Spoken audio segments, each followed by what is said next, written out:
Estoy segura que si te menciono a las hermanas Hilton, inmediatamente pensarás en Nikki y Paris Hilton, quienes son herederas del magnate hotelero Conrad Hilton. Pero ¿qué tal si te dijera que en realidad ellas no son las verdaderas hermanas Hilton? ¿Qué tal? Mi nombre es Milagro Sofía y tengo un nuevo video para ti. Antes de todo te invito a suscribirte a este canal y activar la campanita para que así YouTube te avise cada vez que subo un nuevo video. En realidad, las primeras hermanas Hilton fueron siamesas, tal como lo oyes, siamesas. Y dentro de todas su historia hay muchas cosas realmente escalofriantes que pasaré a contarte. Para empezar te diré que estas siamesas se llamaron Daisy y Violet Hilton. Nacieron el 5 de febrero del año 1908 en Sussex, Inglaterra, o sea, prácticamente casi 100 años antes del nacimiento de Nikki y Paris. Tengamos en cuenta que Nikki y Paris llegaron a nacer aproximadamente en los años 87-88. En realidad no existe ningún parentesco familiar entre las cuatro. Daisy y Violet no son sanguíneamente de apellido Hilton, sino fue que alguien de ese apellido llegó a adoptarlas. La madre de Daisy y Violet tenía 21 años y se llamó Kate Skinner. Ella se involucró, tuvo una relación fugaz con el hijo de sus empleadores porque trabajaba para una casa de adinerados y bueno, ella era como la empleada doméstica. Se llega a involucrar con este muchacho y semanas después se da cuenta que está embarazada.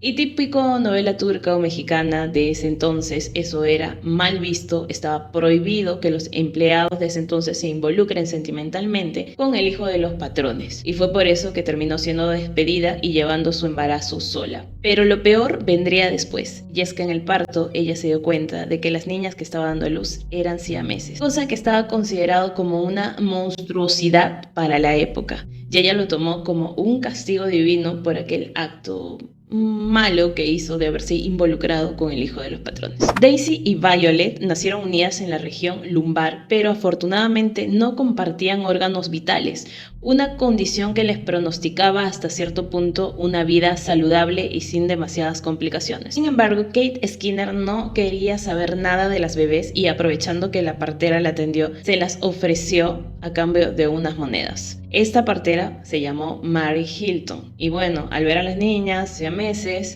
sí, aceptó y le dio unas monedas a Kate a cambio de las menores. Cualquiera pensaría que fue un acto de amor, un acto de caridad y todo, pero más adelante entenderemos que no fue para nada eso. Es más, ella vio a esas niñas como una oportunidad de negocio. Fue así que Daisy y Violet llegaron a tener el apellido de Hilton, ¿no? Porque si se hubieran quedado con su mamá serían de apellido Skinner. Pero bueno, ya que ella las adoptó como sus hijas, terminaron siendo Violet y Daisy Hilton. Las hermanas Hilton, las hermanas siamesas de los años 1908, consideradas unos monstruos de la naturaleza para esa época. Fue tanta las ganas de obtener dinero de parte de Mary Hilton que apenas empezaron a crecer un poco, las exhibió en un bar a cambio de dinero como si fueran atracciones de un circo. Y tiempo después decidió exponerlas en Rose's Royal Midgets Fame, un espectáculo financiado por el empresario estadounidense Ike Rose, donde Daisy y Violet fueron presentadas como aberraciones de la naturaleza, junto a otras 25 personas consideradas rarezas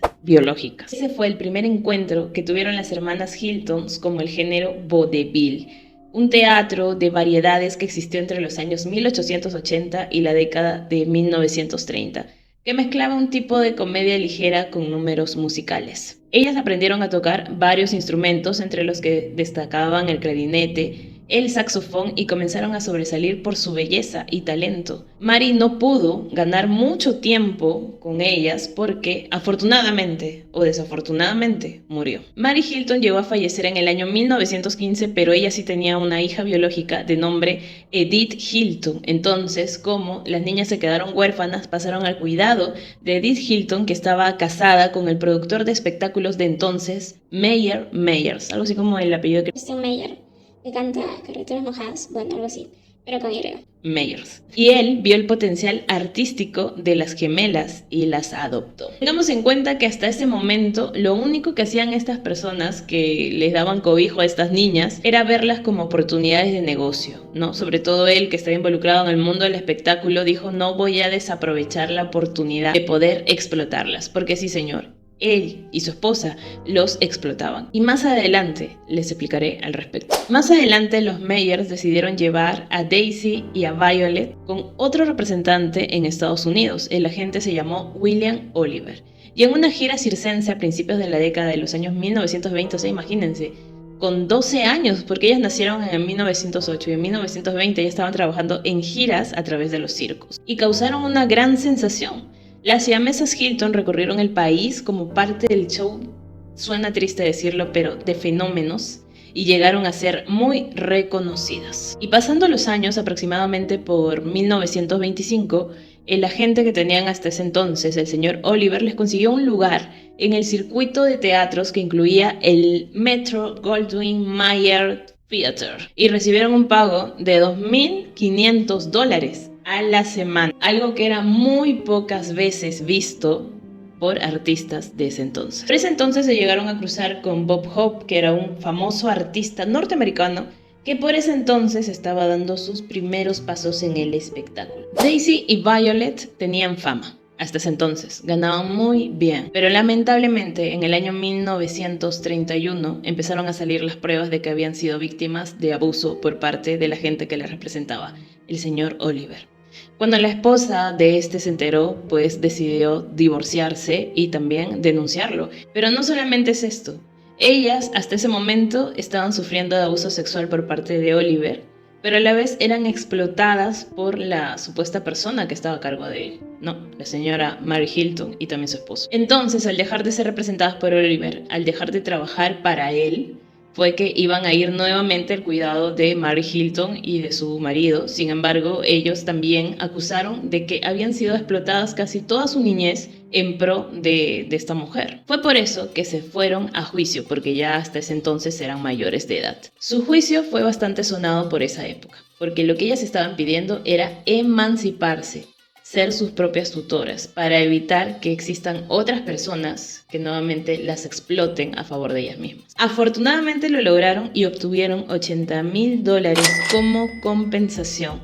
Y la popularidad de las siamesas Hilton, de las hermanas Hilton, como ustedes entenderán, pues estuvo a tope. Tanto fue así que en el año 1932 las contrataron para protagonizar una película de nombre Freaks, conocida en Latinoamérica como Fenómenos. Una de las producciones de Hollywood más controvertidas de todos los tiempos, dirigida por Todd Browning, donde narra la historia de amor, traición y venganza, protagonizada por una trapecista y un enano de circo. La particularidad de esta película, como era de entenderse, es que la mayoría del elenco estaba compuesto por personas con discapacidades físicas e intelectuales salidas de los espectáculos de fenómenos que formaban parte del paisaje cultural de Estados Unidos.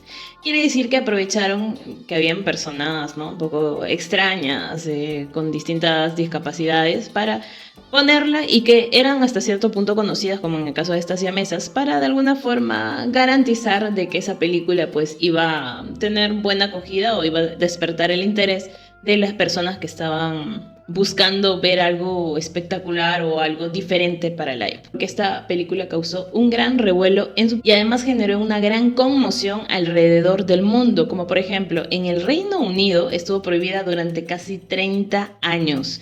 Para Browning, quien había lanzado a la fama a Bela Lugosi con Drácula en el año 1931, significó el declive de su carrera. Y 7 años después del estreno, se retiró del cine. Para Daisy y Violet, esta película Freaks en realidad sí fue importante, ¿no? Y sobre todo porque tenían múltiples preferencias. Uno era lo que estaban ganando, y aparte de eso, que tenían la oportunidad, así suene feo lo que voy a decir, suene discriminatorio, pero en ese entonces no todos los actores podían comer en el mismo lugar.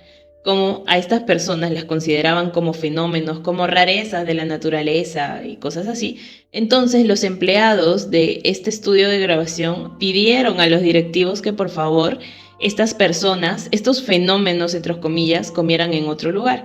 Sin embargo, a las únicas que se les permitía comer con el resto eran a Daisy y Violet, algo que hizo que en ellas pues se les inflara más el pecho y dijeran, wow, ¿no? O sea, hay niveles. Para estas gemelas, los años 30 en realidad fueron una época gloriosa. Convirtieron su problema físico en el principal atributo de su carrera. Como curiosidad les contaré que Daisy llegó a teñirse el pelo de rubio para poderse diferenciar de Violet, no para que no la confundieran. Y cualquier excusa era buena para mostrarse en los medios y obtener publicidad gratis para el espectáculo de vaudeville que protagonizaban.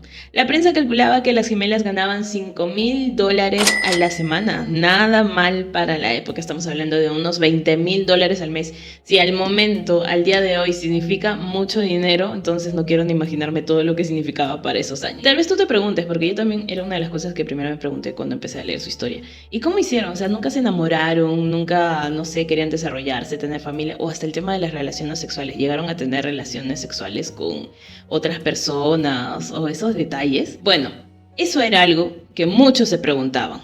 Entonces generaba mucha curiosidad en el público, su vida sentimental.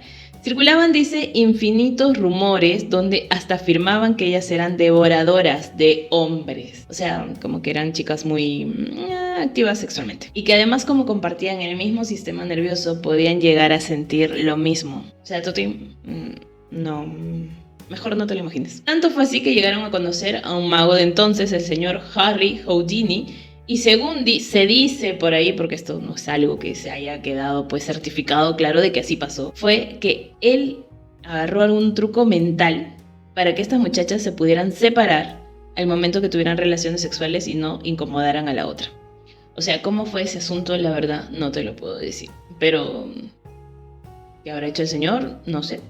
Pero así dice que fue. Sin embargo, para el año 1934, la primera de las dos en anunciar su romance fue la señorita Violet, que anunció su compromiso con Maurice Lambert, quien fue el abogado que logró que estas chicas se emanciparan. Pero ocurrió algo que no se esperaba. Y es que la muchacha quería casarse. O sea, el sueño de Violet era tener ya un noviazgo formal, ¿no? Estar con alguien fijo, o sea, con una sola persona, ¿no? Porque con esos rumores que se decían que eran devoradoras y no sé qué cosa más, entonces ella quería acabar con eso y tener una familia, ¿no? Ella estaba apostando por eso y decidió contraer nupcias con el muchacho.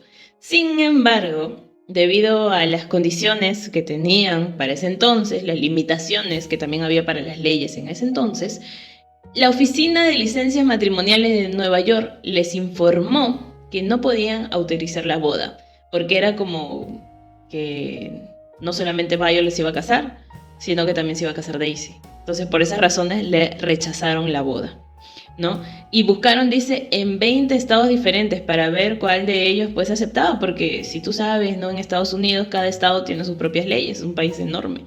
Sin embargo, los 20 estados la rechazaron. Y lo que ocurrió fue que el novio se cansó de esperar a la novia y simple y llanamente la dejó y le dijo, ya no hay boda. La dejó solito. Y terminó el noviazgo y hasta ahí llegó.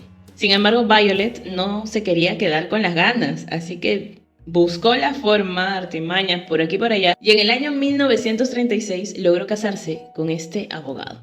Lo consiguió. Y lo consiguió durante la exposición del centenario de Texas, en la que se celebraban los 100 años de la independencia de este estado norteamericano. Y fue ahí que Violet contrajo matrimonio con este muchacho James Moore. Sin embargo, como dicen, a veces hay que ver las señales y si por ahí hay cosas que no salen, pues es mejor no hacerlas porque su felicidad lamentablemente duró solo 7 semanas. 7 semanas, mes y 3 semanas, ¿no? Mes y medio, un poquito más de mes y medio. Porque Moore llegó a pedirle la anulación, o sea, parece que no hubo match, no hubo química, no sé, tal vez convivir con 2 mujeres fue mucho para él. Y por esa razón el matrimonio quedó ahí. Sin embargo, esto ayudó en la fama de la muchacha porque ella se convirtió como una especie de melodrama, ¿no? La titulaban La siamesa desesperada por casarse. Y esto hizo que las hermanas se volvieran aún más populares. Y Daisy, que era la otra siamesa, no se quería quedar sin la experiencia de también contraer matrimonio. Así que dijo, si mi hermana lo pudo hacer, yo también puedo. Se casó en el año 1941, no con un abogado, sino lo hizo con un bailarín, Buddy Sawyer. Sin embargo, se separó 10 días después. Yo lo único que podría decir es que si el matrimonio no funcionó para ambos y fue tan rápido, es por un tema de que, o sea, imagínate, estás con 2 mujeres ahí unidas, las dos, por la parte de la columna. no, o sea, tendría que haber un amor, pero así intenso como para que esa cosa funcione, pero sin embargo, no funcionó. Ya hacia finales de la década de los años 1940, la fama tanto de Daisy como Violet iba en picada. Empezaba todo a desplomarse, y como no conseguían trabajar ni en películas ni en teatros, decidieron optar por emprender con el poco dinero que tenían ahorrado hasta entonces. Entonces apostaron por abrir un local de venta de hot dogs en Miami y lo llamaron Las Hermanas Hilton. Al principio el negocio tuvo cierto relativo éxito, ¿no? Es como que el día de hoy unas influencers pues hablan en su restaurante, la gente que te sigue pues va a ir.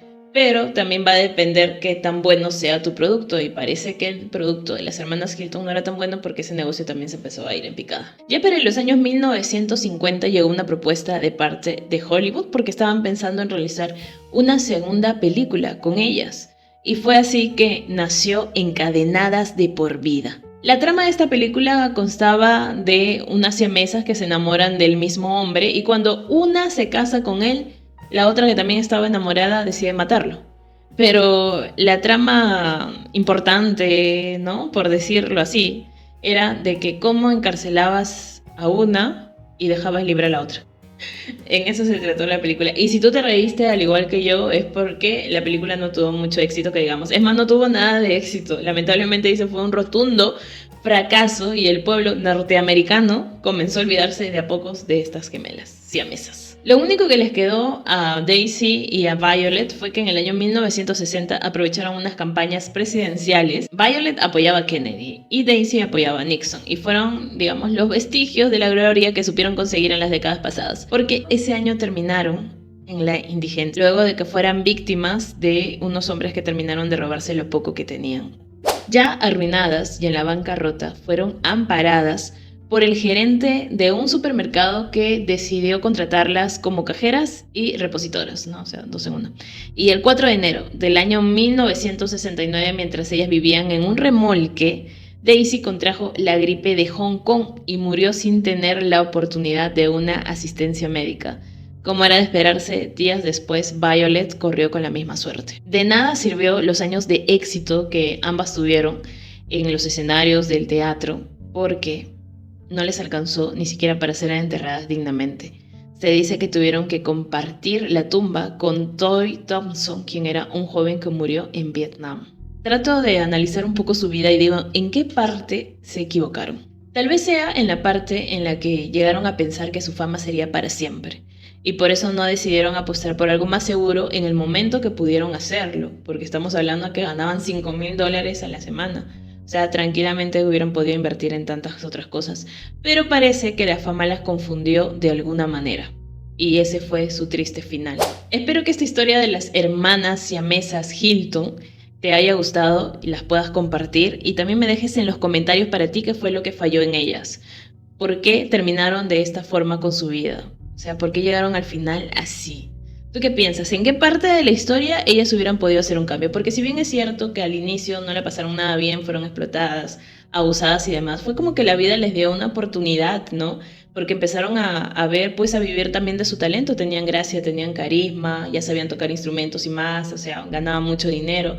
Entonces, ¿en qué parte falla la historia para ellas para no haber terminado de una mejor manera? Recuerdo también la historia de la Bella Otero, que está en videos anteriores en este canal, donde ella fue violada desde adolescente, era muy muy pobre, se hizo un juramento de ser millonaria, de lo Rubí dijo yo voy a ser millonaria. Y bueno, se metía con hombres, al comienzo fue bailarina y más, y no, pero logró su misión, o sea, logró lo que ella quería como propósito, ser millonaria lo logró. De verdad que sí, tenía millones de dólares, sin embargo, acabó su vida siendo igual, indigente y viviendo de míseras pensiones debajo de un puente. Y ahí nos hacemos la pregunta, ¿en qué momento tomamos esas malas decisiones para no saber aprovechar las cumbres que tenemos en la vida, ¿no? Y poder mantenernos así, o al menos, no sé, estar un paso más adelante y poder invertir para después. ¿Tú qué opinas al respecto? Me gustaría saber tu comentario, y lo que sí, no olvides por favor suscribirte a este canal, activa la campanita para que YouTube te avise cada vez que suba un nuevo video, y nos vemos en una próxima historia. Ah, y déjame decirte que tengo un programa musical Transmito por TikTok de lunes a viernes a las 7 de la noche. Me encuentras igual como Milagro Sofía, así, Milagro Sofía, tal cual, así me encuentras ahí. En Instagram también estoy. Si llegas a TikTok, llegas a mi programa musical, por favor me dices Milagros, vengo de YouTube y me voy a sentir muy feliz. O si no, me puedes encontrar en Instagram, así, Milagro Sofía. Chau, chau.